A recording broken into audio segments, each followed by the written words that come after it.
It seems back as far as I can remember, I've been skinning and boning something or another, a wild critter or a domestic critter.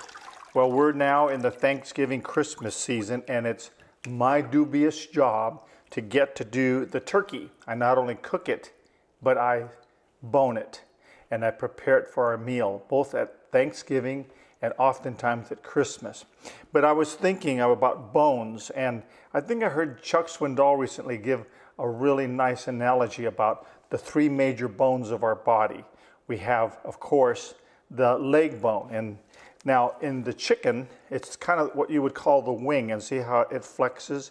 And so the leg bone is a very important bone, obviously, for the person and for an animal, because it holds the animal together and allows them to be flexible. And so in life, we want to make sure that we have the leg bone intact. We need to be flexible. We need to be moving. Another term for this leg bone is the analogy, the funny bone. And don't ask me why they call it the funny bone, but it is at this joint that you have the funny bone. And I don't know why it's called funny bone, except to say that spiritually speaking, God wants us to have in place a sense of humor to the trials and tribulations of life. I know it's hard to see that, but if we can go through it, trusting God that He has a plan and a purpose, and somewhat laugh at our foolishness at times, and say, God help me, I can't believe that I'm crazy enough to have done that thing. And so that's where a sense of humor helps. Sometimes in a marriage where you're at loggerheads with each other, laughing through it, crying and laughing, asking forgiveness, and just going, I can't believe that I was crazy enough to believe and do that and hurt you that way. And then sort of looking back, and I know oftentimes adults have done that, they almost laugh at how ridiculous the thing was. And that's the purpose of the funny bone, and spiritually speaking. Now, in an animal, you have the backbone, and in a turkey, it's where we get our breast meat. When you do our cutting, we cut off the breast, and we end up exposing the backbone. And spiritually speaking, we've got to have backbone in life. We got to stand up to the trauma and tribulation of life. And the backbone is very important. It stabilizes the animal, and it stabilizes us as humans. And spiritually, our backbone, if it's intact in Christ, we can be stabilized in the storms of life. And that's why God gives us a spiritual backbone.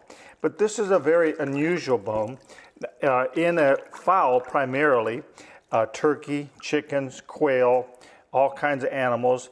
But in the turkey, it's very predominant. This bone that I'm starting to expose to you, I'm peeling it back, and I'm going to show you what this bone is and how it's ironic. When I was a kid growing up, we looked forward to this bone. And this is what we call the proverbial wishbone. And it detaches from the animal.